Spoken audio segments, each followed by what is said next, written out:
سلام دوستان.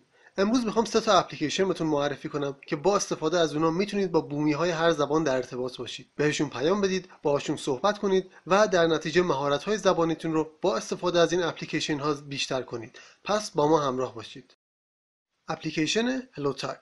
این اپلیکیشن با تعداد کاربر بیش از 10 میلیون نفر و با پشتیبانی از بیش از 150 زبان میتونه محیط فوق‌العاده‌ای برای ارتباط گرفتن با افراد بومی باشه. این اپلیکیشن تمام امکانات یک پیامرسان رو در اختیار ما قرار میده، به اضافه امکاناتی که صرفاً برای آموزش زبان طراحی شدن. فرستادن پیام متنی بدیهی ترین ویژگیه که این اپلیکیشن داره. تو این اپلیکیشن همچنین میتونید برای طرف مقابلتون وایس بفرستید، عکس بفرستید یا حتی باهاش تماس تصویری برقرار کنید. این اپلیکیشن زمان محلی طرف مقابلتون هم بهتون نشون میده که بدونید برای پیام فرستادن آیا الان زمان مناسبیه یا نه، و اگر زمان مناسبیه مکالمه رو باید با چه جمله‌ای شروع کنید. صبح بخیر، عصر بخیر یا شب بخیر. ممکنه براتون سوال پیش بیاد که شب بخیر رو که موقع خداحافظی و خواب میگن، ولی توی بعضی از زبان‌ها شب بخیر رو برای شروع مکالمه هم به کار میبرن. خب بریم سراغ ویژگی‌هایی که صرفاً برای یادگیری زبان توی این اپلیکیشن طراحی شده. یکی از این ویژگی‌ها قابلیت ترجمه‌ای که داخل اپلیکیشن تعبیه شده. فرض کنید طرف مقابل براتون یه جمله می‌نویسه و میفرسته، ولی شما منظورش رو نمیفهمید یا حداقل 2 تا کلمه رو توی اون جمله بلد نیستید. به جای اینکه اپلیکیشن رو ببندید برید توی اپلیکیشن دیگه، توی یه دیکشنری مثلا کلمات رو جستجو کنید، بعد بخواید نتیجه گیری کنید که منظورش چی بوده، میتونید خیلی راحت از داخل خود اپلیکیشن گزینه ترجمه رو بزنید تا جمله طرف مقابل رو براتون ترجمه کنه. همچنین ممکنه بخواید یه جمله‌ای به طرف مقابل بگید که توی زبان مقصد دقیقاً نمیدونید که چطور باید اون جمله رو بنویسید. میتونید اون جمله رو به یه زبان دیگه بنویسید و گزینه ترجمه رو بزنید تا جمله‌تون رو به زبان مقصد ترجمه کنه و بعد برای طرف مقابل بفرستید. یه ویژگی دیگه ای که این اپلیکیشن داره قابلیت تصحیح جملاته. بالفرض شما یه جمله برای طرف مقابل میفرستید ولی اشتباهاتی داخلشه. طرف مقابل به جای اینکه بیاد جمله شما رو دوباره بنویسه به صورت تصحیح شده و بهتون بگه که به جای این فلان چیزو بذار یا اینجا رو اشتباه نوشتی، راحت میتونه گزینه تصحیح رو بزنه و جمله‌تون رو براتون تصحیح کنه. و اپلیکیشن به صورت هوشمندانه تشخیص میده که چه جاهایی از جملات شما حذف شده، روی اونها خط قرمز میکشه و بعد کلماتی که به جای اونها اضافه شده رو سبز میکنه. به این صورت شما به راحتی میتونید بفهمید که کجای کارتون اشکال داشته. یه ویژگی جالب دیگه ای که این اپلیکیشن داره قابلیتی به اسم دودل شیر. فرض کنید شما دارید با کسی که زیاد به زبانش آشنا نیستید صحبت میکنید، میخواید بهش بگید که دفترچه به زبان شما چی میشه. ممکنه بلد نباشید این سوال ازش بپرسید. با استفاده از قابلیت دودل شیر میتونید برید عکس دفترچه رو بکشید و ازش بپرسید که به این توی زبونتون چی میگن، که البته این کارم با فرستادن عکس دفترچه میتونید انجام بدید. یعنی این اپلیکیشن طوری طراحی شده که هیچ وقت ارتباطتون با طرف مقابل قطع نشه و بتونید همچنان مکالمتون رو ادامه بدید.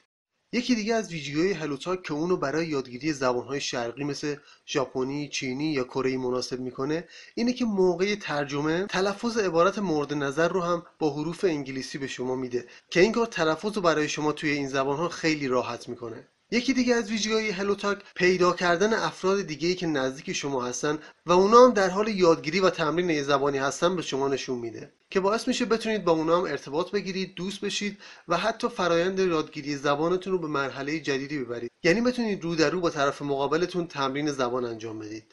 حتما سعی کنید نرم افزار هلوتاک رو نصب کنید و از این ویژگی‌های فوق‌العاده‌ای که داره برای یادگیری و تقویت زبانتون استفاده کنید. مخصوصا این که میتونید با بومی‌های هر زبان به صورت مستقیم ارتباط بگیرید و از کمک‌هاشون که میتونه از هر استاد یا سایتی بهتر باشه استفاده کنید.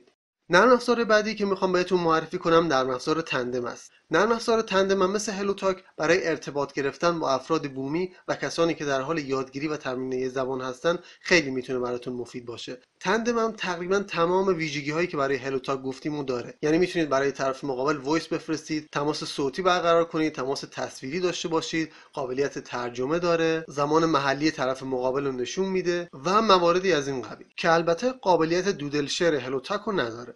یه ویژگی که اپلیکیشن تندم از هلوتاک جدا میکنه اینه که یه بخشی مختص به آموزش زبان داره از طریق مدرسین و البته با پرداخت هزینه. یعنی یه بخشی هست که مدرسین مختلف برای زبانهای مختلف نسبت به زبانی که شما دارید یاد میگیرید اونجا هستن. میتونید بیوگرافیشون رو ببینید و انتخاب کنید که با کدوم یکی از اینا میخواید تمرین کنید. البته صرفا تمرین نه، اینا مدرسین زبان هستن، یعنی یه طورایی شما دارید میرید کلاس خصوصی، مدرس برای شما زمان میذاره، بهتون نکات رو یاد میده و کاملا مثل یک کلاس آموزشی زبان هست، ولی به صورت خصوصی و مجازی. البته این گزینه برای کسایی که تو ایران هستن ممکنه سخت باشه انجامش، چون باید هزینه پرداخت کنن، ولی کسایی که خارج از کشور هستن و میخوان از این آموزش آنلاین استفاده کنن میتونن از این ویژگی نرم افزار تندم استفاده کنن. یه موضوعی هم اینجا بهتون بگم که از مواردی که برای هر کدوم از اپلیکیشن ها نام بردم ممکنه بعضیاشون با محدودیت مواجه باشن. یعنی مثلا توی نرم افزار تندم شما در طی 24 ساعت میتونید 10 تا پیام رو با استفاده از قابلیت ترجمه اپلیکیشن ترجمه کنید. هم هلوتاک هم تندم یه بخش ویژه یا پریمیوم دارن که شما میتونید با خرید این قسمت ها تمام امکانات نرم افزار رو به صورت 100% و کامل در اختیار داشته باشید. یه مزیتی که اپلیکیشن تندم نسبت به هلوتاک داره اینه که اگر در حال یادگیری چند زبانید یا چند زبان بلدید و میخواید که افراد مختلفی از تمام اون زبان ها رو پیدا کنید و تمام این زبان ها رو داخل نرم افزار وارد کنید، توی اپلیکیشن تندم هیچ محدودیتی ندارید. هر چند تا زبان که بخواید میتونید به عنوان زبان در حال یادگیری وارد کنید. ولی توی اپلیکیشن هلوتاک فقط یک زبان رو میتونید به عنوان زبان در حال یادگیری وارد کنید و اگر بخواید که چندین زبان رو وارد کنید باید نسخه ویژه یا همون پریمیوم نرم افزار رو خریداری کنید که در این مورد نرم افزار تندم دست شما رو بازتر میذاره و نسخه مجانیش انتخاب بهتری برای شما میتونه باشه.